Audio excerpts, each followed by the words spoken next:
You know what was really cool about Dublin that I didn't know? What's that? Listen, do you know? You know? Okay. I just had to take a double look. That's all. I'm sorry. Nope. I'm used to it at this point, so yeah. Good. Now I am too.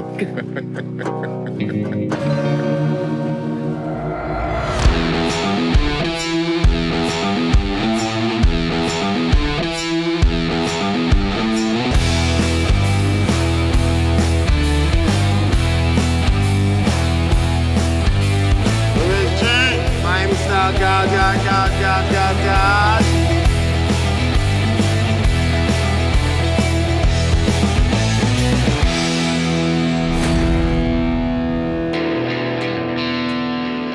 Although it is 2019 and technology has insinuated itself in every corner of our lives, there are places that accept that tech, but still have kept their identity as a frontier town that knows very well that they're a stop off on your journey as you head into your own personal unknown. And as long as you respect them, play by their rules, and don't screw with the locals, you can pick up your supplies, load up your mojo and stay, or just keep moving along.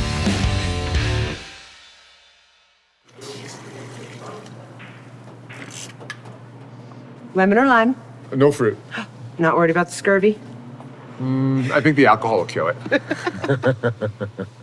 So you've been here long?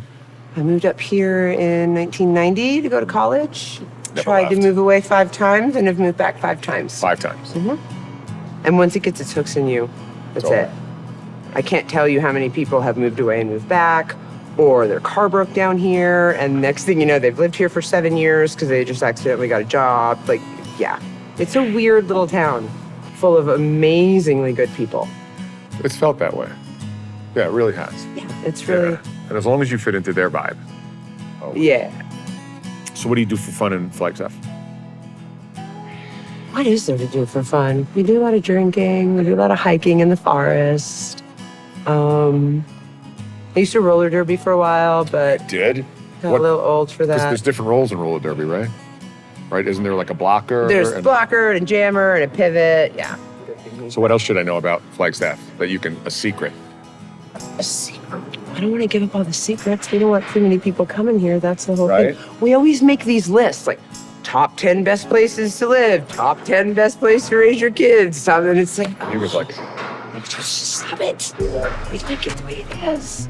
I know those towns that Condé Nast or some other bloated travel magazine names it as a top ski resort or top beach resort. And your head just wants to explode because the jig is up and the secret is out. And next season, all those posers will be descending on the place, and you know that the vacation lemmings and jerk-offs will at least be off to another trendy place the following year. Nate! How are ya? Good.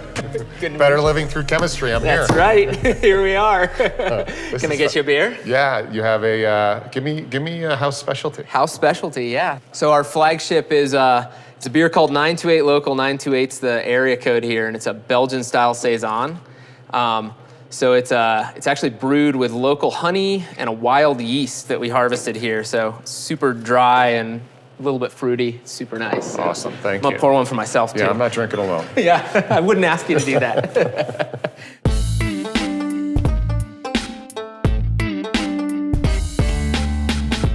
I love the place. Thank you. How long you been open? It'll be 7 in October. How long you been brewing? I was home brewing for probably 8 years before that too. For that. Yeah. I actually had a friend at Gore, Rob, who got me into home brewing. He was another engineer at Gore, Nice. and he showed up in my office one day and said, I have a brilliant idea, we should make some beer. I said, I can get into that. So were you brewing before he walked in the office? Nope, I'd never even thought about brewing beer up to that point, and we both loved beer, and he just thought that was the next So he thing could have to showed do. up and said, let's do sock puppets, and you would have done that too. Well, probably not, because I wasn't into sock puppets. I'd go home and have a beer. I probably wouldn't go home and play with sock puppets, at least not that I'll admit. Well, cheers, Yeah, man. well, cheers, yeah. Thank you. Yeah, absolutely. That's good. Yeah. So where do you get your motivation for recipes? I mean, is it like a baker? Is it how do you come up with, okay, we're going to do a new brew? Hence the name Wanderlust. I've traveled a ton all around the world, just tasting beers, and I love like going to new places and seeing what people are doing differently there. So I kind of get my inspiration from all those travels. I like using ingredients that are kind of local. I like using things that kind of evoke a certain kind of feeling for travel. And so we focused on Belgian beers just because not a lot of people are doing them or doing them real well, I think. And we just kind of figure out what flavors we want to put into that. And then we kind of take the science end of it and figure out what needs to go into it and what process needs to happen in order to make those flavors. Is a beer crafted by a chemist better than a beer crafted by a non-chemist? I don't know that it's biased. better, but what I always tell people is there's a lot of people who can make a really great beer, but it takes an engineer, a chemist to make that same great beer a second time. Fair enough. Because what we have to focus on here is being able to do that again and again and again. Because at scale, too. Yeah, at scale. I mean, you go and you buy a bottle of wine and they have this luxury where they get to put the year on it and they say, well, it's a different year, so it tastes different. I don't have that luxury. I never thought that's like a bailout. Yeah, I can't call this the 2019 vintage or something like that. What goes into a craft beer versus a commercial beer? Fundamentally, I mean, it's a similar process, but they're also going after a very different audience. I mean, they're focused on making the exact same fizzy yellow beer every single time. Yep. That tasted the same as it did 10 years ago, that'll taste the same 10 years from now. And the alcohol's higher in here too, isn't it?